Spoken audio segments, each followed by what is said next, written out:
Cowboys fans, tough one out there Sunday. 47-9 against the Lions. Oof. Not exactly how we drew it up, right? But hey, that's why we deep dive. We're not just doing the post-game recap here, folks. We're digging into the why. Got some great expert analysis lined up for you. But more importantly, we're going to unpack all the stuff you guys are sending our way.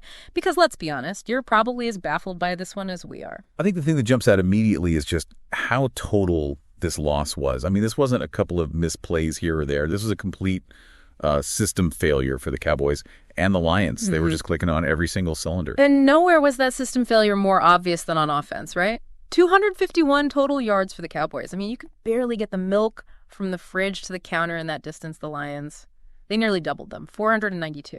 Yeah. And I mean, you know, that difference in yardage, that's not just a number.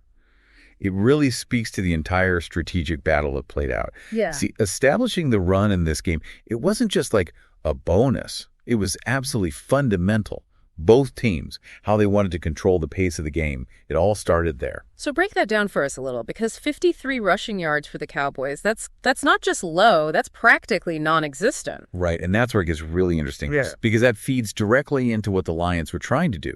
If Dallas can't run the ball consistently, suddenly everything's thrown off, it's 3rd and long, every single drive, their playbook shrinks. Right. And that Lions pass rush, they can just pin their ears back and go, they know Dak's going to have to throw. Which leads us to those brutal 3rd and 4th down conversions, or lack thereof. 3 for 13 on 3rd down, 1 for 4 on 4th. It's like they kept slamming face first into a wall out there. More than just a wall. It's like Yeah. the cascading effect. Yeah. You know, each one of those failed conversions, it wasn't just an isolated play. They were symptoms of this bigger strategic failure, right? Dallas could not, for the life of them, stay ahead of the chains. And what does that do? Puts an insane amount of pressure on Dak Prescott. Speaking of pressure, we got to talk about Dak's performance. 3 interceptions. That's not the Dak we're used to seeing. Not even close. Nope. And look, some folks are going to point the finger at the O-line. Yeah. And yeah, Dak was sacked 4 times. That's not nothing.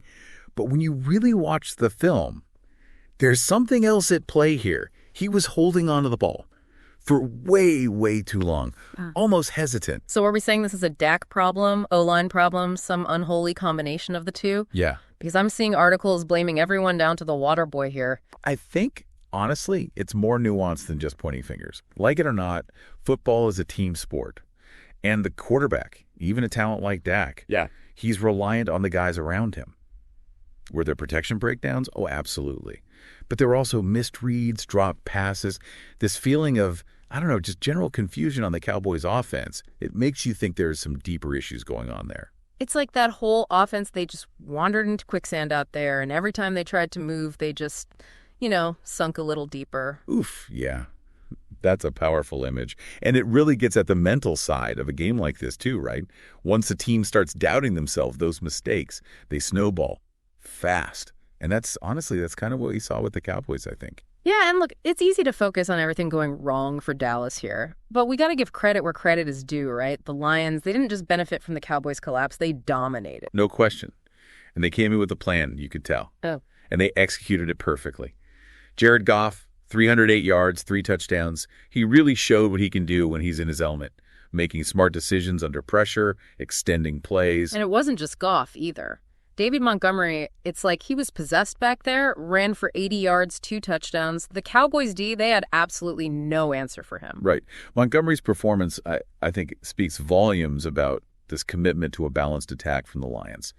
Even when they were up big, they didn't just become one-dimensional, They stuck to the game plan, ran the ball effectively, 184 yards on the ground as a team, kept that Cowboys defense guessing, off balance the whole game. Oh, and how about Jameson Williams? Can't leave him out of the conversation. Averaged a ridiculous 25 yards per catch. It felt like every time he touched the ball, bam, something explosive happened.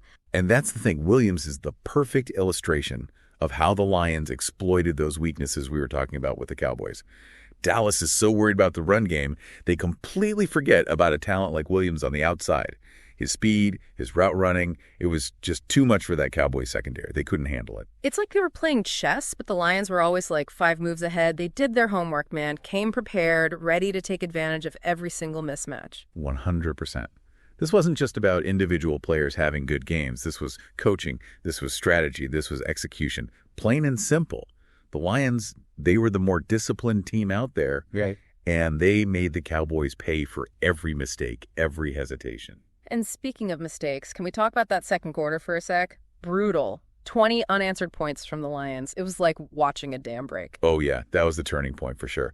It's one thing to fall behind, but the Cowboys, it's like they completely unraveled. Their body language, the play calling, everything just screamed frustration. Yeah, like they were desperately flipping through the playbook, but nothing was making sense anymore.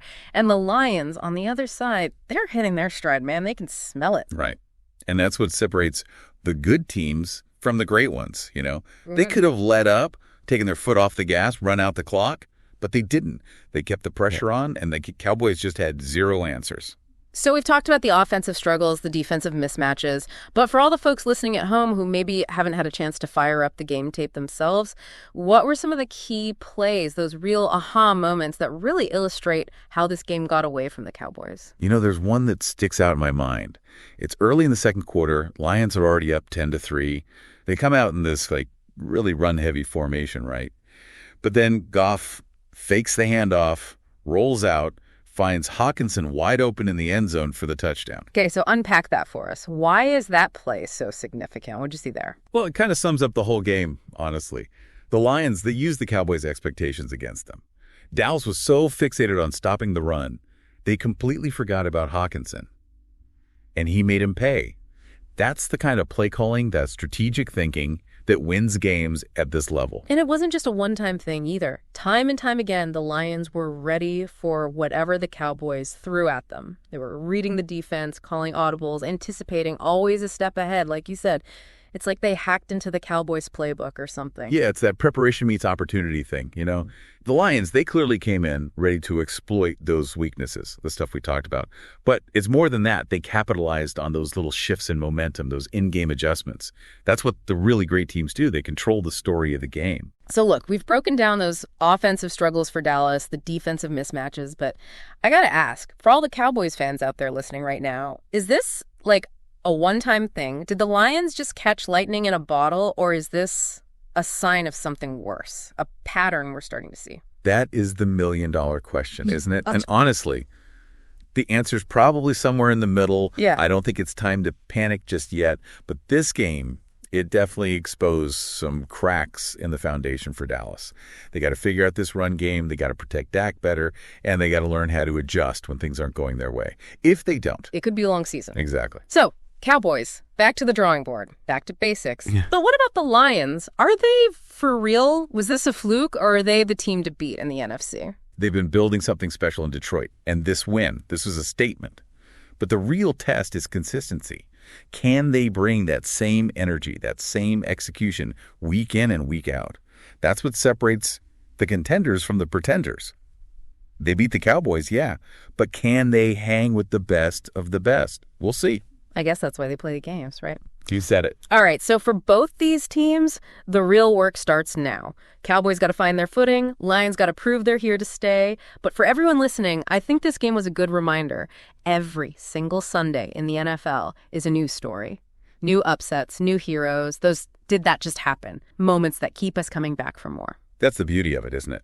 This league, it's unpredictable, it's exciting, and no matter how much film you watch, how many stats you crunch, there's always that element of surprise. Couldn't have said it better myself. So for all you armchair quarterbacks and fantasy gurus out there, keep your playbooks handy, your eyes glued to the screen, and most importantly, keep those minds open. Because if this game taught us anything, it's that in the NFL, anything can happen. Hey, listeners!